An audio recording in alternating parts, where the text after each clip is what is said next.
여러분, 안녕하세요. 오랜만에 인사드리는 밤동아 TV입니다.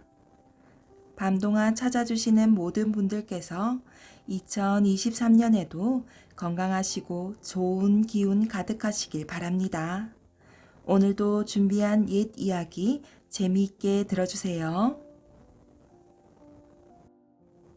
말귀를 못 알아들어서.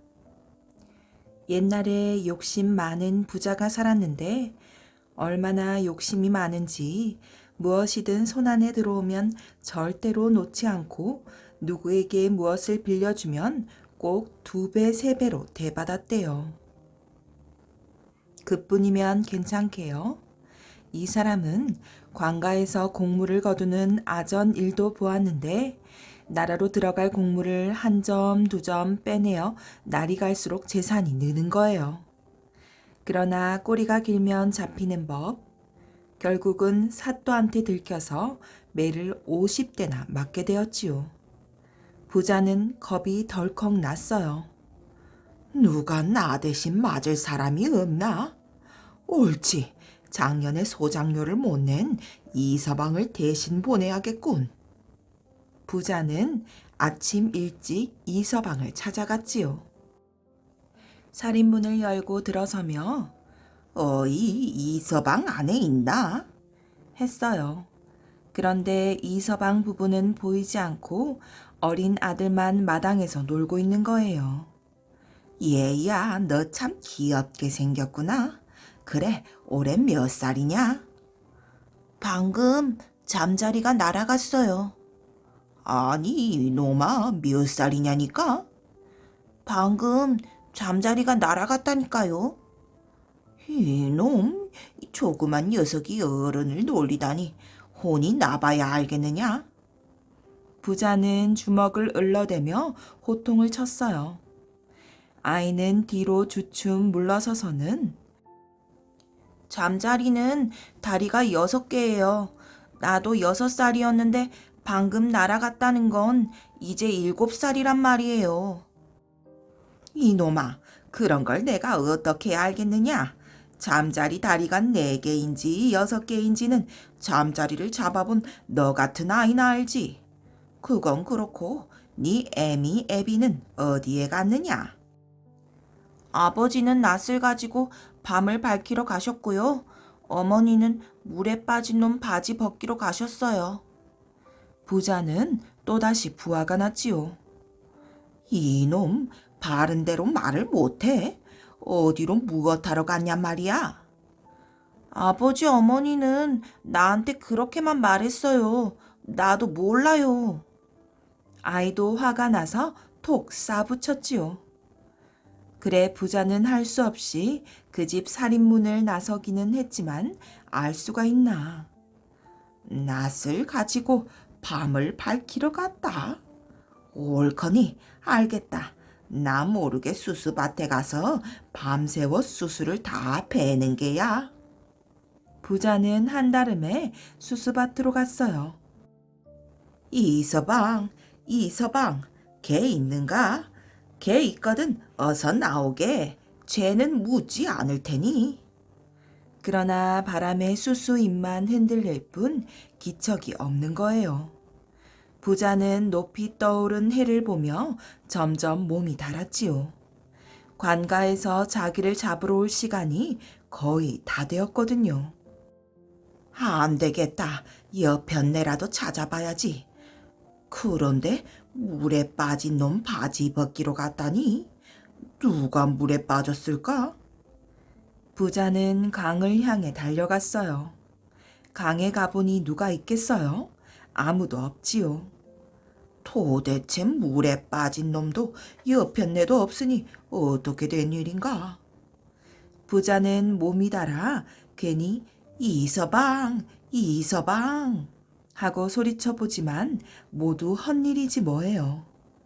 할 수 없이 터덜터덜 집으로 돌아가는데 저만 치서 관과 사령들이 몰려오는 거예요. 아, 뿔싸, 이제는 매를 맞는 수밖에 없구나. 부자는 사령들에게 끌려가 죽도록 매를 맞았지요. 엉덩이가 부르트고 깨져서 반 죽음이 다 됐어요. 그래서 가마에 실려 집으로 오는데 그제야 이서방이 소나무를 한 짐 지고 집으로 가네요. 부자는 화가 머리 꼭대기까지 나서 그렇지, 애 녀석이 나한테 거짓말을 했구나. 여봐라, 가마를 저 이서방 놈 앞에 세워라. 마지막 힘을 내어 악다구니를 퍼부었어요. 이서방 이놈, 날 속이고 무사할 줄 아느냐? 뭐?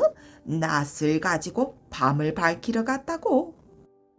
이서방은 태연하게 빙글빙글 웃으며 그 말이 왜 틀리다는 것입니까? 날이야 밤이면 기름불을 켜지만 우리 같은 가난뱅이들이 어디 기름이 있습니까? 그래, 관솔불을 켜고 살지요.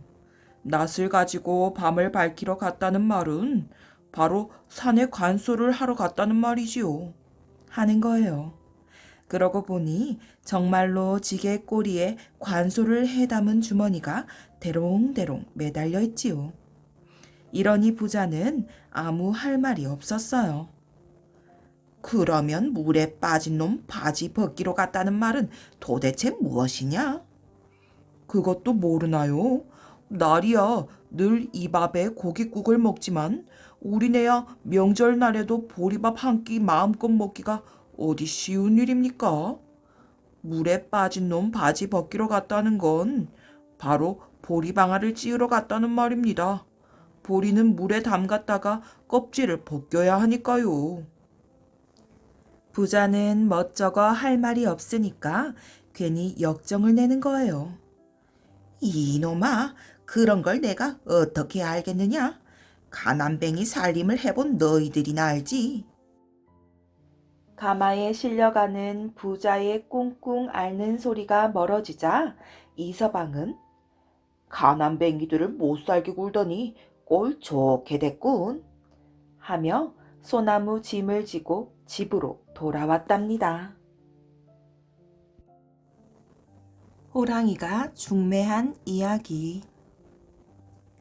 조선시대 선조 임금 때 윤시성을 가진 재상이 청원에 살고 있었어요. 윤 재상 내외는 모두 50이 넘었는데 어려서부터 이 집에서 일하는 계집종 하나를 데리고 있었지요. 이 여종은 비록 신부는 종이었으나 용모가 아름답고 성격이 온화해서 윤재상 내외가 무척 예뻐했답니다. 어느 날 저녁 여종이 윤재상의 잠자리를 보살펴 드리러 들어갔다 나오는데 어두운 방 속에서 재상이 슬그머니 손을 잡았어요.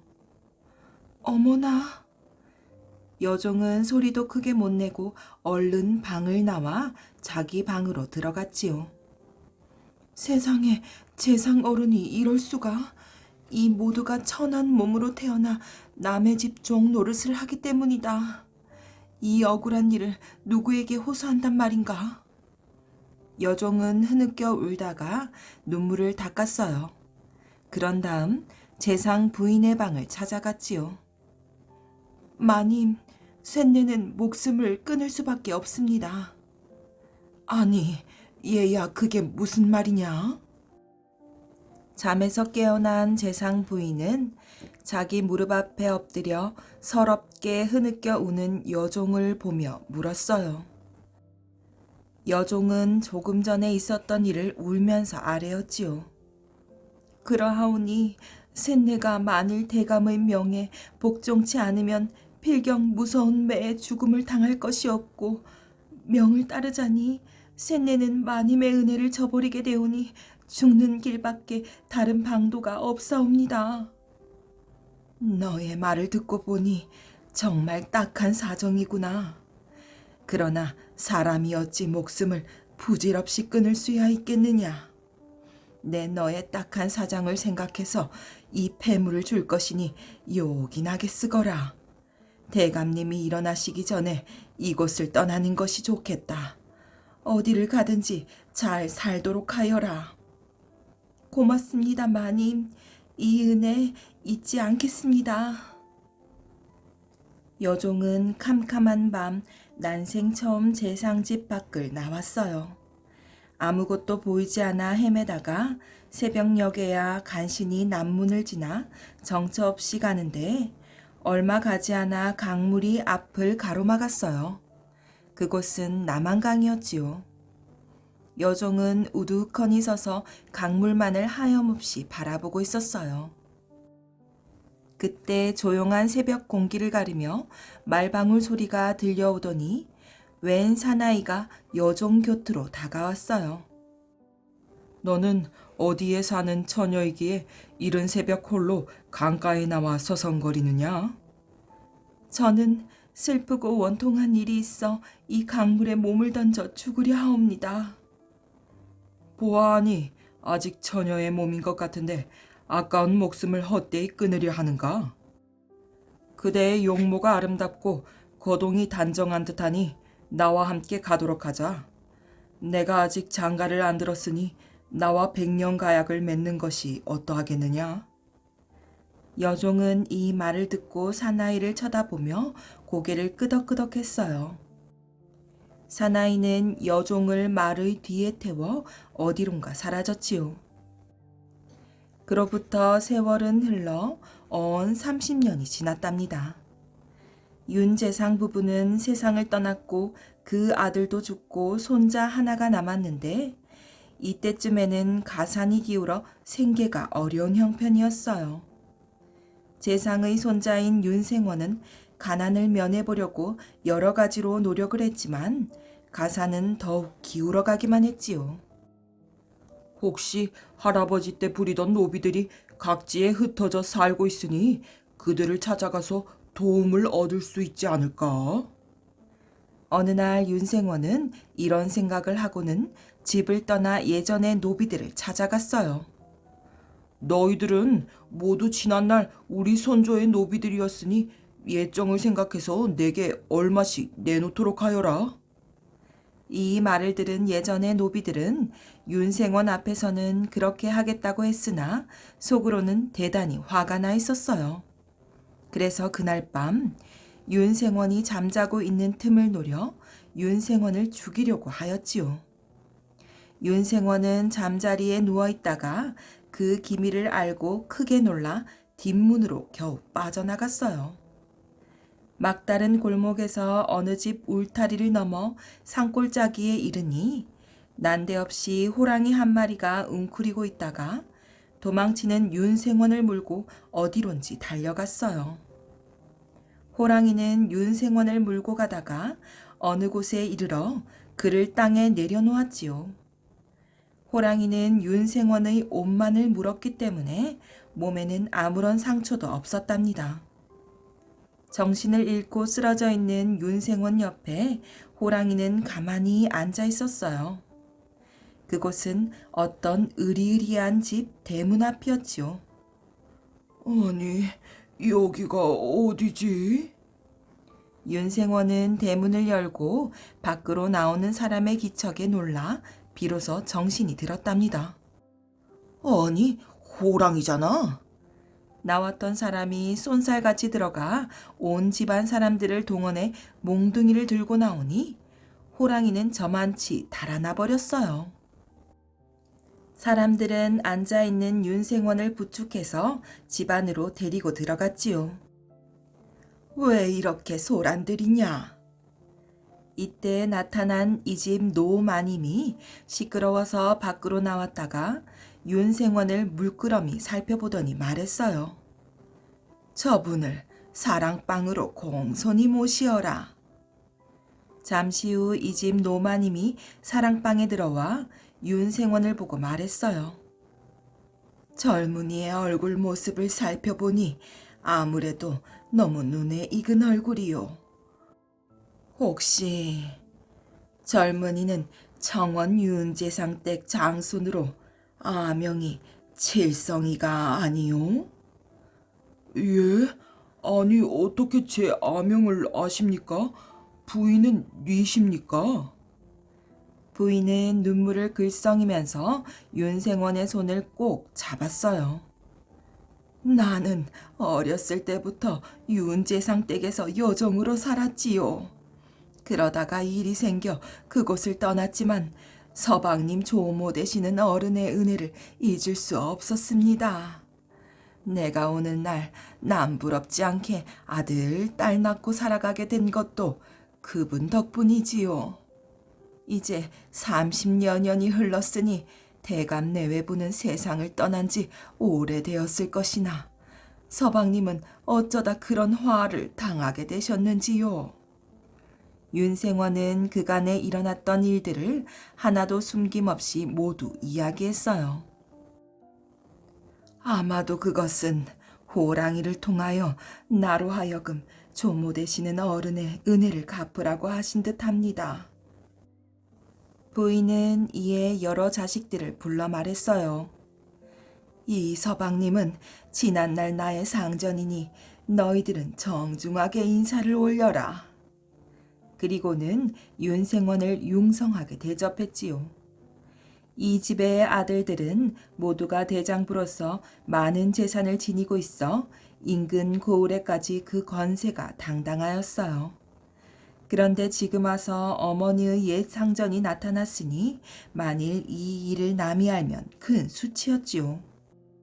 어머니께서 하시는 일이니 겉으로는 아무 말 못하고 따르는 척했지만 속으로는 은근히 딴 생각을 품고 있었어요.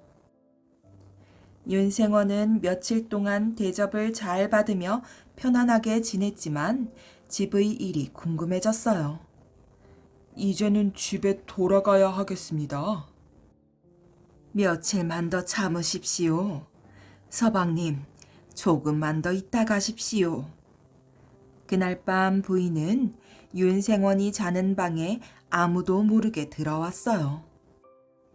서방님, 자식들이 내 명령에 겉으로는 복종하는 것 같으나 속으로는 딴 마음을 품고 있습니다.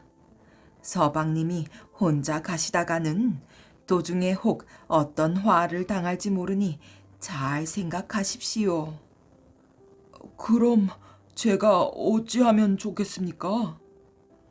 내게 한 가지 계책이 있으니 그 계책에 따르겠소? 내가 할 수만 있다면 따를 수밖에 없지 않겠습니까? 내게는 늦게 얻은 딸 자식 하나가 있는데 이름은 홍랑이라 하오.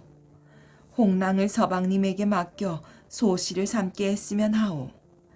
서방님이 내 말대로 하면 생명을 보존할 수 있겠지만 그렇지 않으면 화를 면하기 힘들 것이니 깊이 생각하십시오. 지난날 조모 되시는 어른의 은혜에 보답할 길이 없어 계략이 이에 미쳤나이다. 윤생원이 그 집에 오기 며칠 전에 홍랑은 이상한 꿈을 꾸었지요. 번쩍거리는 금간의 금옷을 입은 아주 잘생긴 젊은이 하나가 온 거를 타고 홍랑이 있는 별당으로 들어오며 빙그레 미소를 지었답니다. 홍랑은 너무나 놀라 벌벌 떨며 물었어요. 누구시기에 남녀의 예도 모르고 이곳으로 오시었소? 교수는 자기의 난군될 뿐도 모르세요? 이 공자는 교수와 가약을 맺으실 분이니 어서 공자와 함께 차를 타시어요. 온 거를 따르던 시녀 하나가 대답했어요. 홍랑이 시녀 말에 얼굴을 붉히며 수줍어 하자 공자는 홍랑의 두 손을 잡아 차에 태우고 어디론가 바람같이 달려가는 것이었지요. 소녀가 공자를 따라갈지라도 먼저 어머니께 아뢰옵고 혼례의 예를 갖춘 후에 가는 것이 도리가 아니오리까? 홍랑이 이처럼 말해도 공자가 듣지 않아 홍랑은 슬피 울다 잠에서 깨었어요. 홍랑은 너무 꿈이 이상하여 어머니에게 아뢰었지요. 참으로 길몽이구나. 머지않아 너의 전생 배필을 만나게 될 것이다. 부인은 윤생원에게서 홍랑과의 가약을 승낙받은 다음 아들들을 불렀어요. 나의 상전댁 서방님이 지금은 비록 궁색한 처지이나 홍랑의 신랑으로는 더할 나위가 없으니 홍랑의 남편으로 삼기로 했다. 그러니 너희는 3일 이내에 혼이 날 준비를 갖추어라. 이 말을 들은 아들들은 서둘러 혼례의 절차를 갖추고 날을 잡아 초례를 올리니 축하의 행렬이 끊이지 않았답니다. 며칠 후 부인은 윤생원을 불러 말했어요. 이제 홍랑과 더불어 성운한 이상에는 본댁으로 돌아가야 하겠지만 윤씨 가문이 지금 말이 아니니 내 재산의 반을 드리리다. 이것을 가지고 가도록 하시오. 부인은 장롱 속에서 토지 문서를 꺼내 주었어요. 서울로 돌아온 윤생원과 홍랑은 집안 살림이 넉넉해졌고 몇 년 후에는 과거에 급제하여 벼슬이 2조 정랑에 이르렀으며 40여 년 동안이나 금실 좋은 부부로 행복하게 잘 살았답니다. 옥수수 할머니. 옛날에 아메리카 대륙에 살던 인디언들은 몹시 가난했어요. 그들은 엉성하게 지은 오두막에 살면서 남자들은 사냥을 하고 여자들은 산과 들에 나는 나무 열매를 따거나 풀뿌리를 캐서 겨우 목숨을 이어가는 처지였지요. 그래서 낮이면 어른들은 모두 먹을 것을 구하러 나가고 집에는 아이들만이 남아 있었답니다. 인디언 어린이들은 배고픔을 참으며 어른들이 먹을 것을 구해서 돌아올 때까지 불씨가 꺼지지 않도록 지키고 있어야 했어요. 어느 날 시냇가에 있는 한 인디언 마을에 초라한 모습을 한 할머니 한 사람이 찾아왔지요. 몹시 배가 고프구나. 할머니, 왜 우리 마을로 오셨지요? 우리는 할머니에게 나눠드릴 게 없어요. 우리 먹을 것도 늘 모자라는걸요. 어서 이웃 마을로 가세요. 아이들이 저마다 할머니에게 말했지요. 그러자 할머니는 두 말 않고 그 마을을 떠나 이웃 마을로 갔답니다. 그러나 이웃 마을의 아이들도 역시 할머니를 조금도 반기지 않았어요. 아이들은 할머니가 떠나지 않을까봐 어서 가라고 돌을 던지기까지 했답니다. 할머니는 세 번째 마을에 도착했어요. 그 마을에는 사람들이 얼마 살지 않았지요. 몹시 배가 고프구나. 할머니가 지친 모습으로 말하자 아이들이 말했어요. 할머니, 이 불 곁에 앉아서 쉬세요. 곧 어른들이 먹을 것을 가져올 거예요. 할머니는 불 곁에서 쉬었어요. 저녁 때가 되어 마을로 돌아온 어른들은 이 낯선 할머니를 동정하여 먹을 것을 나누어 주었지요. 할머니가 많이 지치신 것 같구나. 오늘 밤에는 불 곁에 자리를 내드려서 따뜻하게 주무시도록 하자. 이렇게 해서 할머니는 편안하게 하룻밤을 지냈답니다. 이튿날이 되자 여느 때처럼 어른들은 먹을 것을 구하러 나가고 집에는 아이들만 남게 되었지요. 할머니, 아이들을 잘 돌봐주세요. 어른들은 이 할머니를 의심하기는커녕 자기 아이들을 부탁하고 나갔어요. 그런데 그날 저녁 때 어른들이 돌아오자 아이들이 일제히 말했지요. 우리는 배가 불러요. 할머니가 맛있는 음식을 만들어 주셨거든요. 세상에 태어나서 그렇게 맛있는 음식은 처음 먹어보았어요. 그 말을 듣고 어른들은 놀랍기도 하고 기쁘기도 했답니다. 마을의 촌장이 아이들에게 말했어요. 너희들이 먹은 음식이 그렇게 맛이 있었다니 어떤 것인지 알고 싶구나. 만약 내일도 할머니가 음식을 만들어 주시거든 조금 남겨놓아 달라고 부탁을 드리렴. 그래서 이튿날 저녁 때는 촌장과 어른들까지도 그 음식을 맛볼 수 있었답니다. 정말 꿀맛 같군요. 이렇게 맛있는 건 처음입니다. 대체 무엇으로 만든 음식일까요? 사람들은 이렇게 말하며 할머니에게 그 음식이 무엇인지를 물었지요. 그러나 할머니는 웃기만 할 뿐 가르쳐 주지는 않았어요. 이튿날 할머니는 말없이 마을을 떠났어요. 할머니가 어디로 갔는지 아무도 알 수 없었지요. 내가 어른이 되면 꼭 그 할머니를 찾아 나설 테야. 그래서 우리가 먹었던 그 맛있는 음식이 무엇인지 알아내고 말 테야. 아이들 중에 똑똑한 남자아이가 말했어요. 그 아이는 자라서 성년식을 마치자마자 자기가 말한 대로 할머니를 찾아서 길을 떠났답니다. 젊은이는 산을 넘고 강을 건너 정처 없이 떠돌아다녔어요. 도착하는 마을마다 할머니에 대해 물어보았지만 아는 사람은 아무도 없었지요. 어느 날 밤 젊은이는 들판에 모닥불을 피우고 잠자리를 마련했답니다. 젊은이가 막 잠이 들려 할 때였어요. 문득 하얀 머리카락을 늘어뜨린 한 노파가 다가왔지요. 누구시오? 젊은이는 놀라서 외쳤어요.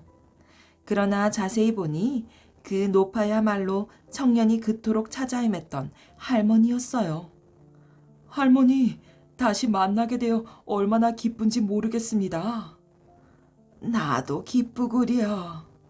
할머니가 말했어요. 할머니, 부디 저와 함께 우리 마을로 가주십시오. 그리고 할머니가 만들어주신 그 음식이 무엇인지 가르쳐 주십시오. 젊은이의 부탁에 할머니는 천천히 고개를 저었어요. 젊은이, 내가 그 마을에 다시 돌아가는 것은 불가능한 일이야. 하지만 그 음식을 다시 먹을 수 있는 길을 가르쳐 줄 터이니 시키는 대로 하게. 할머니는 젊은이를 시냇가의 빈터로 데려갔답니다. 그곳에는 시든 풀들이 노랗게 말라 있었어요. 이곳에 불을 질러서 풀들을 태워버려요. 젊은이는 할머니가 시키는 대로 했어요. 풀들이 다 타버리자 할머니가 말했어요. 자, 지금부터 내 머리채를 휘어잡고 이 제 위를 왔다 갔다 하게나. 어떻게 그렇게 할 수가 있단 말입니까? 젊은이가 망설이자 할머니는 엄한 얼굴로 재촉했어요. 젊은이가 원하는 것을 얻기 위해서는 시키는 대로 해야 하네. 그렇게 하면 내가 지나간 자국마다 새로운 풀이 돋아날 거야. 그리고 풀의 열매에서 내 머리카락을 볼 수 있을 거야. 머리카락이 다 말라버리면 그 열매가 익었다는 증표일세.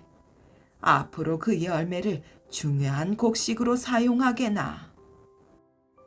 젊은이는 두 눈을 질끈 감고 할머니의 머리채를 휘감은 채 불타버린 빈터 위를 왔다 갔다 했답니다.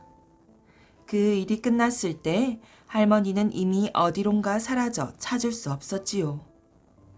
모닥불 곁으로 돌아온 젊은이는 밤이 깊도록 그 할머니에 대해서 생각하다가 잠이 들었어요. 아침이 되었을 때 놀랍게도 어제 그 빈터에는 여태껏 본 적이 없는 풀이 어른의 키보다도 높게 자라 있었지요. 그리고 한 그루마다 할머니의 머리카락이 달린 열매가 열려 있었어요. 젊은이는 그 열매를 거두어 가지고 마을로 돌아갔답니다. 그때부터 그 열매는 인디언 마을에서 재배되기 시작했는데 인디언들은 그 열매를 옥수수라고 불렀지요. 그리고 옥수수에 달려있는 흰 수염을 바로 옥수수 할머니의 머리카락이라고 믿었답니다. 어느새 어른 고양이. 어느 날 어떤 사람이 밥을 먹고 있는데 배가 홀쭉한 아기 고양이가 야옹야옹 울길래 음식을 조금 주었어요. 다음 날도 아기 고양이는 찾아왔고 그 사람은 또 음식을 주었지요. 그렇게 하루하루가 지나가자 아기 고양이는 이제 밥 먹을 때가 되면 찾아왔어요. 그 사람은 혼자 사는 게 적적하기도 해서 아기 고양이를 자식 삼아서 음식도 주며 즐겁게 지내었답니다. 그러던 어느 날 아기 고양이 주인이 큰 병에 걸리고 말았어요. 여기저기 실력이 있다는 의사를 찾아가서 약을 먹어도 병은 도무지 나을 생각을 하지 않았지요. 하루는 아기 고양이 주인이 터덜터덜 어떤 의사를 찾아갔는데 그 의사가 말했어요. 지금 당신이 걸린 병은 무슨 약을 먹어도 나을 수가 없습니다. 하지만 딱 한 가지 약이 있는데 이 약을 만드는 데 쓰이는 재료를 쉽게 구할 수가 없으니 그게 문제이지요. 그 약을 쓰기만 하면 당신 병은 하루 만에 나을 수 있습니다. 아기 고양이 아빠가 대답했어요. 아이고, 의사 선생님, 저 좀 살려주십시오. 아니, 그 약은 어떤 약이길래 제 병이 나을 수 있다는 말씀입니까? 지금껏 여러 약을 먹었는데도 도무지 효과가 없었어요. 도대체 그 약은 어떻게 만들 수 있는 건가요? 그 의사는 수염을 쓰다듬으면서 말했어요. 다른 게 아니라 당신이 걸린 병은 쥐 1000마리를 잡아서 먹으면 그날로 바로 나을 수 있습니다. 아기 고양이 아빠는 그 말을 듣고는 눈이 휘둥그레졌지요. 아니, 쥐를 먹으면 병이 나을 수 있다는 건 둘째치고 쥐 1000마리를 어디서 구할 수 있나? 그 약을 써보지도 못하고 이렇게 죽게 되는 건가? 아기 고양이 아빠는 한숨만 푹푹 쉬었어요. 옆에서 이 모습을 지켜보던 아기 고양이는 혼잣말을 했지요. 그래, 내가 여지껏 음식을 얻어먹으면서 은혜를 입었으니 이번에는 꼭 갚아야겠어. 우리 아빠 병을 낫게 하고 말겠어. 아기 고양이는 삼배로 만든 천 하나를 구해다가 머리에 둘러쓰고는 쥐구멍 앞에서 쥐가 지나가길 기다렸어요. 그렇게 기다린 지 얼마 지나지 않아서 아귀쥐 한 마리가 구멍에서 빼꼼히 나오려고 했지요. 그런데 웬 고양이 한 마리가 떡하니 버티고 있는 걸 보고는 다시 잽싸게 안으로 들어갔답니다. 그런데 그 고양이가 이상하게도 머리에 천을 둘러쓰고 있던 게 궁금해서 슬금슬금 구멍 밖으로 머리를 내밀고는 고양이를 살펴보았어요. 아기 고양이는 조그만 쥐가 머리만 내밀고 밖을 살피는 모습을 보고는 호통을 쳤지요. 예끼 이놈, 네가 아무리 이 구멍 저 구멍으로 숨어서 다니는 놈이라지만 어찌 이렇게 예의를 모르느냐? 내가 이번에 부모님 상을 당했는데 너희들은 어떻게 한 놈도 문상하러 오지 않는단 말이냐? 만약 이렇게 문상도 하지 않으며 예의를 차리지 않으면 내가 너희들 사는 곳을 모조리 파내어서 죽이고 말 테다. 아귀쥐는 고양이가 하는 말에 깜짝 놀라서 다른 쥐들에게 이 사실을 알렸어요. 아귀쥐의 말을 듣고 있던 머리 좋은 쥐가 말했지요. 고양이 놈이 아무리 교활하다지만 자기 부모님 문상 갔을 때 해치기야 하겠느냐? 그래도 우리가 전부 문상을 가다가 그놈이 해치기라도 하면 다 죽고 말 것이니 내가 먼저 문상을 가서 고양이 놈이 어떻게 하나 살펴보고 오겠소.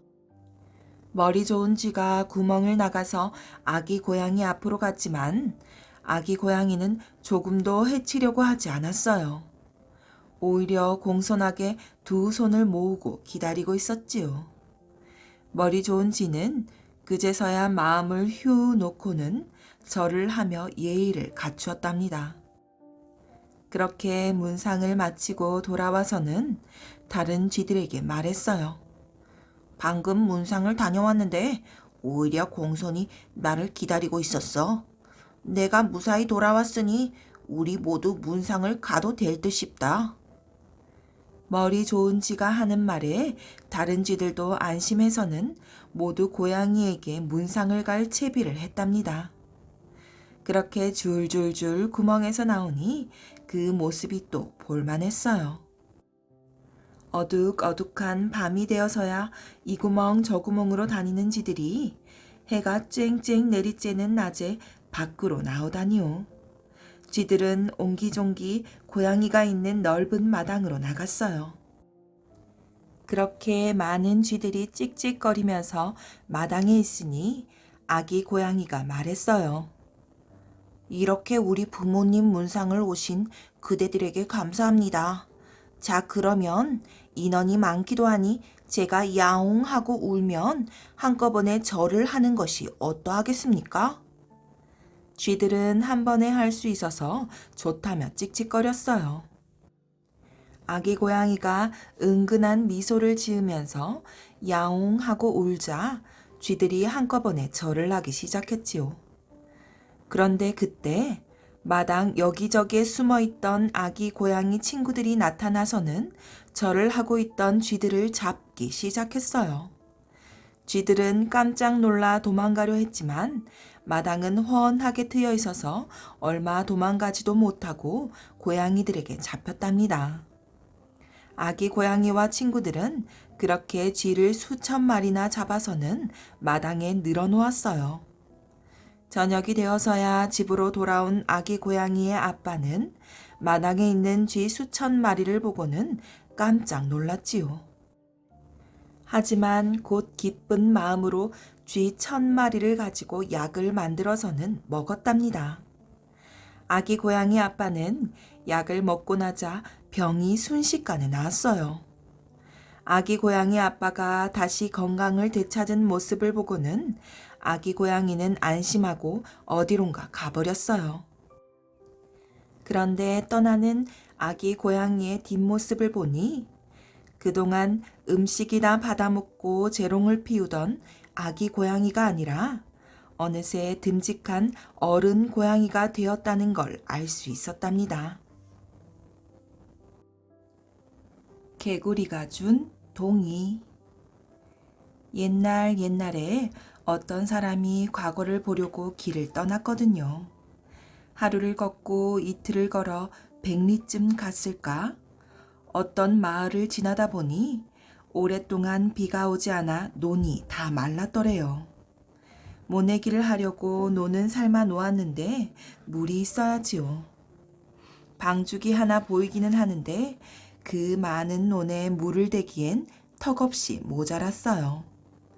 과거 보러 가는 이 사람은 괴나리 보찜을 지고 논뚝길을 가고 있었어요. 어떤 논은 물이 없어 논바닥이 거북이 등처럼 갈라져 여간 민망한 게 아니었지요. 어쩌면 좋을꼬? 혀를 차며 가던 이 사람은 흠칫 놀라 걸음을 멈추었지요. 그러고는 논바닥을 들여다보았어요. 아니, 그런데 이럴 수가? 글쎄 물기가 조금 남은 논바닥에 올챙이 수십 마리가 숨을 헐떡이고 있질 않겠어요? 조금 있다 해가 높이 떠오르면 올챙이는 다 죽어버릴 것이 뻔했지요. 이 사람은 쓰고 있던 갓을 얼른 벗어 부지런히 올챙이를 담았어요. 한 마리라도 빠지는 놈이 있을까봐 샅샅이 살펴보았어요. 마지막 한 마리까지 다 주워 담고는 물 있을 만한 곳을 찾았지만 어디 있어야지요. 그런데 아까 방죽을 지나오다가 언뜻 물을 본 것이 생각나는 거예요. 이 사람은 올챙이를 들고 오던 길을 되돌아서 불이 나게 방죽으로 갔어요. 그러고는 올챙이를 물속에 모두 놓아주었지요. 수십 마리의 올챙이들이 이제야 살았다는 듯 힘차게 꼬리를 젓는 거예요. 거기 서서 한참 물속을 들여다보다가 허리를 쭉 펴고 가던 길을 다시 갔답니다. 두어 달 후 이 사람은 다시 이 마을을 지나게 되었어요. 그 무서운 가뭄 속에서 어떻게 모를 내었는지 실하지는 않지만 벼들이 무럭무럭 자라고 있었지요. 하지만 이 사람은 별 생각 없이 터덜터덜 논뚝길을 걸어갔어요. 3년 만에 다시 본 과거의 낙방을 하고 보니 발걸음이 무거울 수밖에요. 어깨까지 축 늘어뜨린 이 사람의 행색을 보니 가시며 옷이 초라하기 짝이 없네요. 이제는 식구들 볼 낯도 없고 먹고 살 일이 걱정이었어요. 이 사람이 과거 공부를 하는 동안 아내는 혼자서 남의 일을 하며 식구들을 돌봤거든요. 터덜터덜 논뚝길을 가고 있는데 난데없이 개구리 수십 마리가 몰려들어 개굴개굴 야단이었어요. 발을 잘못 떼어 놓았다가는 밟기 십상이었지요. 이 사람은 손을 휘저으며 개구리들을 쫓았어요. 하지만 개구리들은 꼼짝도 하지 않았어요. 참 이상한 일도 다 있다. 마치 개구리들이 내가 가는 길을 막고 있는 것 같으니. 그러다 이 사람은 몇 달 전 일이 퍼뜩 생각났어요. 바로 이곳에서 물이 없어 할딱거리는 올챙이를 수십 마리 살려준 일이 말이에요. 이 개구리들은 그때 살려준 올챙이들일까? 사람들과 함께 무서운 가뭄을 견뎌낸 것이 대견해 다시 한번 내려다보았지요. 그러고는 조심조심 발을 떼어 놓으니 개구리들이 앞서서 팔짝팔짝 뛰어가네요. 꼭 길을 안내하는 듯이 말이에요. 앞서가던 개구리들이 멈춰 서기에 보니 세 갈래 논뚝길에 낡은 동이가 하나 놓여 있잖아요. 근데 개구리들이 그 낡은 동이 안팎을 뛰어 넘나들며 자꾸 길을 막았어요. 이 사람이 아무리 쫓아내도 개구리들은 자꾸 모여들기만 하고 길을 비켜주질 않았어요. 그러고는 자꾸만 동이를 뛰어 넘나드는 거예요. 아, 이 동이를 가져가라는 거구나. 그런데 이 낡은 동이를 무엇에 쓸꼬? 이 사람이 낡은 동이를 드니 그제야 개구리들이 길을 비켜주더래요. 집에 돌아온 이 사람은 아내에게 낡은 동이를 건네주었지요. 이 낡은 동이는 무엇에 쓰려고 가지고 왔어요? 아내는 마뜩찮게 생각했어요. 마른 곡식이라도 담아두구려. 몇 끼 죽 써 먹을 쌀밖에 안 남았는데 무슨 곡식을 담아요? 하며 몇 대박도 안 되는 쌀을 동이 안에 넣어놓고는 휑하니 밖으로 나갔어요. 저녁이 되어 동이에 든 쌀 반을 덜어서 죽을 써 먹고는 다시 덮어놓았지요. 다음날 동이를 열어본 아내는 깜짝 놀랐어요. 여보, 이것 좀 보세요. 동이 안에 쌀이 그대로 있어요. 정말 신기하지요? 어제 저녁에 분명히 반을 퍼냈는데도 그대로 있으니 말이에요. 다음 날도 그 다음 날도 마찬가지였어요. 퍼내도 쌀이 줄지가 않았지요. 이 동이는 무엇이든지 넣어놓으면 아무리 써도 줄지 않는 동이었던 거예요. 당신이 살려준 올챙이들이 은혜를 갚느라고 이 동이를 줬나 봐요. 그런가 보. 개구리가 준 동이란 뜻으로 와수분이라고 해야겠소. 이 사람은 그때부터 먹을 걱정을 하지 않고 열심히 공부를 했어요. 그래서 3년 뒤 과거에 떡하니 붙었다고 해요. 단방귀 사려. 옛날 어떤 산골에 나무꾼과 농부가 서로 이웃해서 살고 있었어요. 나무꾼은 찢어지게 가난했고 농부는 그럭저럭 밥은 굶지 않을 정도로 살았지요. 나무꾼은 항상 열심히 나무를 해서 팔았지만 겨우 입에 풀칠을 할 수 있는 처지였답니다. 게다가 얼마 후면 명절이어서 떡이라도 먹으려면 더욱 열심히 일을 해야 했어요.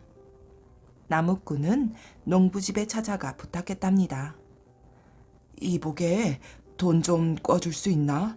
명절을 지내야 하는데 수중에 한 푼도 없어서 그러네. 부탁함세. 그러자 농부는 무척 쌀쌀맞게 말하는 것이었어요. 자네를 어떻게 믿고 돈을 꿔주나? 자네처럼 가난한 사람이 돈을 꿔서 갚을 능력이나 되는가? 있어도 꿔줄 수가 없네.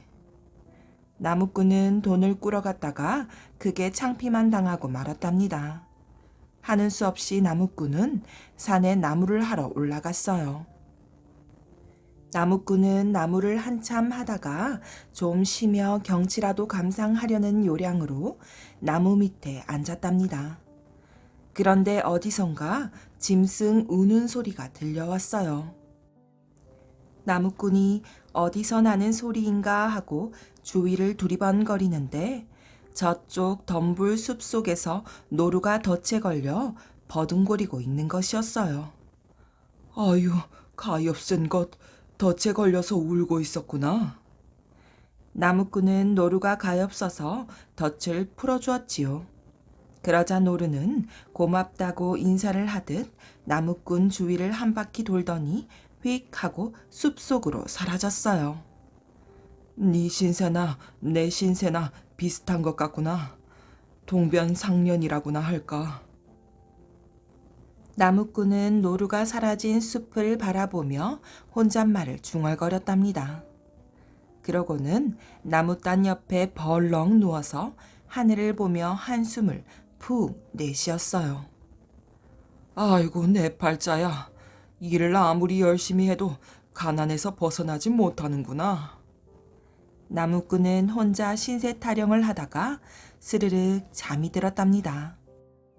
나무꾼은 꿈속에서 방금 전 덫에서 풀어주었던 노루를 만났어요. 그런데 노루가 갑자기 펑 하는 소리와 함께 연기를 뿜어내더니 산신령으로 변하는 것이었지요. 아니, 노루가 산신령으로 변하다니. 나무꾼은 깜짝 놀랐어요. 나무꾼아, 나는 원래 노루가 아니라 이 산을 지키는 산신령이란다. 오늘 아침 노루로 변신하여 산책을 나왔다가 재수없게도 덫에 걸리고 말았던 것이다. 나를 구해주어서 정말 고맙구나. 무슨 말씀을요? 산신령님을 미처 몰라봬서 죄송하게 되었습니다. 내 너를 기특하게 여겨 복을 내릴 것이다. 달달해져라 아이야. 산신령은 주문과 함께 펑 하고 사라졌어요. 그 순간 나무꾼은 잠에서 깼답니다. 아니, 뭐지? 꿈이었잖아. 에이, 좋다 말았네. 그럼 그렇지, 내 주제에 무슨 복이 굴러 들어오겠어? 나무꾼은 푸념을 하며 나무단을 지려고 일어섰지요. 이때 나무꾼의 얼굴로 꿀벌 한 마리가 윙 하면서 날아왔어요. 꿀벌은 마치 자기를 따라오는 듯이 머리 주위에서 한참을 뱅뱅 원을 그리며 맴돌다가 날아갔지요. 저놈을 따라가면 꿀을 좀 얻어먹을 수 있겠군. 나무꾼은 꿀벌을 쫓아갔어요. 그런데 한참을 쫓아가자 꿀벌은 어느 커다란 바위 틈으로 들어갔지요. 나무꾼이 바위 틈을 들여다보니 그 속에는 꿀이 가득 들어있었어요. 꿀 중에서도 가장 맛있다는 게 돌꿀이라던데. 마침 배가 고팠던 나무꾼은 꿀을 보니 무척 반가웠어요. 그래서 두 손으로 꿀을 퍼서 배가 부르게 먹었답니다.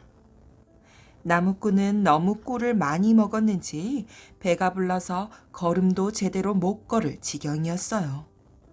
어찌어찌해서 집에 와 누웠는데도 배가 좀처럼 꺼지지가 않았답니다.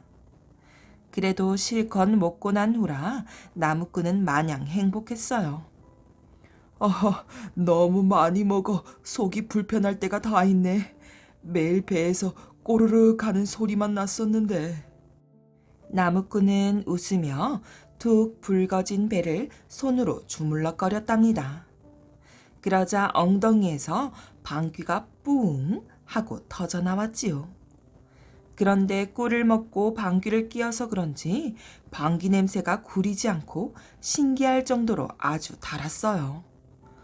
좋은 것을 먹으니 방귀 냄새도 향기롭네. 나무꾼은 방귀 냄새를 맡으며 누워있다가 벌떡 일어나 손뼉을 쳤지요. 좋은 수가 떠올랐기 때문이에요. 방귀가 이렇게 달짝지근하니 이것도 꿀만큼 귀한 것 아니겠소? 이 방귀를 팔면 돈벌이가 좀 될 것 같은데. 나무꾼은 곧장 방귀를 팔러 밖으로 나갔지요. 단방귀 사려. 세상에서 보기 힘든 귀한 단방귀 사시오. 나무꾼은 행인이 많이 지나다니는 골목에서 소리쳤어요. 그러자 길을 지나가던 사람들이 별 미친놈 다 보겠다는 표정으로 나무꾼을 쳐다보았지요. 그중 한 사람이 나무꾼에게 말했어요. 허허, 이 사람 좀 보게. 어디 팔 게 없어서 방귀를 파나? 어떤 사람이 돈을 주고 방귀를 산단 말인가? 사지 않을 거라면 관두시오. 무슨 상관이람? 나무꾼은 누가 뭐라고 하든지 개의치 않고 큰 소리로 외치고 다녔어요. 단방귀 사려. 나무꾼은 단박의 방귀 장수로 유명해졌어요. 방귀를 팔고 다니는 이상한 사람이 나타났다고 금세 소문이 났던 것입니다. 하루는 고을 원님이 심심해서 담뱃대를 물고 뻐끔거리고 있는데 담 너머로 나무꾼이 지나가는 것이 보였어요. 방귀 사시오. 한번 맡으면 그 냄새를 못 잊을 정도로 달콤한 방귀요. 원님은 나무꾼의 말을 듣고 어이가 없었어요. 그거 참 고얀 놈일세. 방귀를 팔러 다닌단 말이지. 혼 좀 내줘야겠군. 원님은 이방을 시켜 나무꾼을 당장 데리고 오라고 하였지요. 물론 단방귀라는 것은 믿지 않았어요. 내가 요즘 입맛이 도통 없네. 그 방귀 좀 팔게나. 내 놈의 방귀는 구리지가 않고 달다고 그러더군. 예, 꿀처럼 답니다. 만약 달지 않으면 엉덩이에 불이 나도록 맞을 줄 알아라. 예, 물론이죠. 좋다. 그럼 한번 끼어보거라. 그런데 방귀 한 방에 얼마더냐? 방귀 한 방에 쌀 한 마를 주십시오. 아니, 방귀 한 방이 그렇게 비싸단 말이더냐? 아이고 그야 단방귀라서 귀한 것 아닙니까? 당연히 비싸지요. 알았다. 어서 끼어보거라.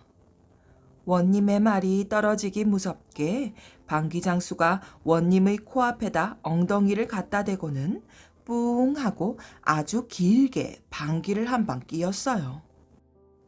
오, 내 놈 말대로 정말 방귀 맛이 탁월하구나. 신기한 노릇일세. 마누라, 그리고 얘들아, 이리 오너라. 원님은 자기만 방귀 냄새를 맡기가 아까워 마누라와 아들, 그리고 며느리까지 모두 다 불러 방귀 한 방씩을 맡게 했어요. 어머, 흉하게 어찌 방귀 냄새를 다 맡으라고 그러세요? 글쎄, 한번 맡아보라니까 그 냄새가 기가 막히게 좋다오. 먼저 원님의 마누라가 방귀 냄새를 맡고 맛이 좋아 쓰러졌어요. 그 다음 아들 며느리가 차례로 쓰러졌지요. 아이고, 내 평생 이렇게 맛있는 방귀는 처음이에요. 아버님, 이렇게 단 방귀가 세상에 또 있을까요? 모두들 맛이 좋다고 야단이었지요. 그리고 모두 합해 4사람이 방귀 냄새를 맡았으니 쌀 너마를 방귀장수에게 주었어요. 원님 가족이 나무꾼의 방귀를 샀다는 소문이 꼬리에 꼬리를 물고 퍼져 사람들이 너도 나도 방귀 맛 좀 보자고 나무꾼을 불러 세우기 시작했어요. 나무꾼은 방귀를 파느라 너무 바빠 엉덩이를 방바닥에 붙일 시간도 없었지요. 나무꾼은 방귀를 팔아 뜻하지 않게 돈을 많이 벌어 명절을 누구보다도 풍요롭게 보낼 수 있었답니다. 이웃집에 살던 농부는 찢어지게 가난하던 나무꾼이 빈둥빈둥 놀면서도 잘 사는 것을 보니 배가 아팠어요. 그래서 나무꾼에게 물었지요. 이복에 무슨 도적질을 해 하루아침에 부자가 됐나? 아니, 도적질을 하다니 생사람 잡지 말게. 나무꾼은 부자가 된 자신을 시기하며 색안경을 끼고 보는 농부가 얄미웠어요. 찢어지게 가난할 때는 코빼기도 내밀지 않다가 부자가 되니까 찾아와 한다는 소리가 도둑질을 했냐고 물으니 화가 났던 거지요. 나무꾼은 농부를 골려주고 싶었어요. 그래서 능청스럽게 거짓말을 했지요. 여보게, 콩을 볶아 먹으면 고소한 맛이 나지 않는가? 그렇지. 콩을 볶아 한 대 정도 먹고 냉수를 한 동이 마시게. 그럼 방귀가 아주 고소하게 나온단 말일세. 그걸 원님에게 가서 팔면 돈이 된다네.